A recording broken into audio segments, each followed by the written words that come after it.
HIV is a public health crisis, and so we need public health solutions that deal with underlying conditions of how all of us live. There are some places that have made tremendous progress. So for instance, the city of New York is close to declaring HIV eliminated in terms of new cases. But that's taken them 30 years and a substantial investment in creating the infrastructure to deliver all of the medications we have that can both treat and prevent HIV. And unfortunately, that's not happened in many other places. At this point, we actually have medications that if you're HIV infected, if you take these treatments, you'll have zero detectable virus.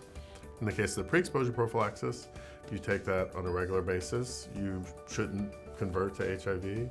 And post-exposure, so if you have an unexpected exposure, if you take those medications, I think within 72 hours, there's a very good chance you won't get HIV. So we actually have the biomedical infrastructure, or technology, right, to prevent and end HIV.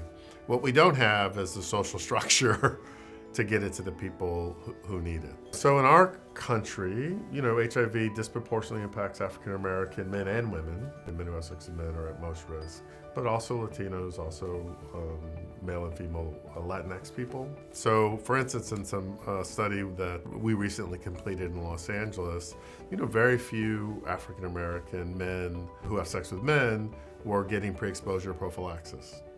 And didn't have post-exposure prophylaxis available to them. When you think about how pre-exposure prophylaxis is used, so you kind of, at least in the beginning, have to see the doctor every month.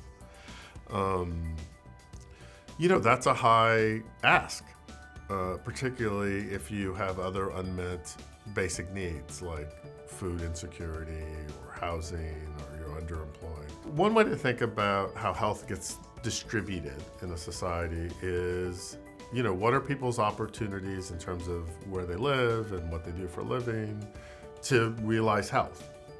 And, that follows a pretty strict economic gradient, right? You can pay for gym memberships, you're gonna live in a safer neighborhood, you're gonna have a car that's safer, you're gonna be eating better foods.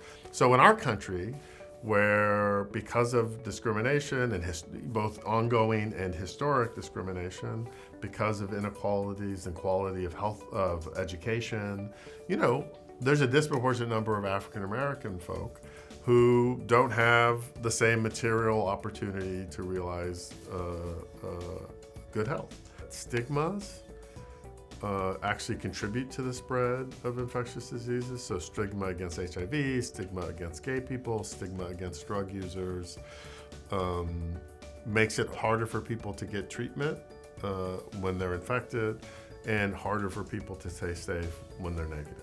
We can have terrific medical technologies that really do eliminate diseases. We can eliminate HIV, we can eliminate hepatitis C, but we have to put in place a material and social infrastructure that makes people housed, fed, and available to be active agents in their own health and make use of these technologies, and we just aren't even close to that.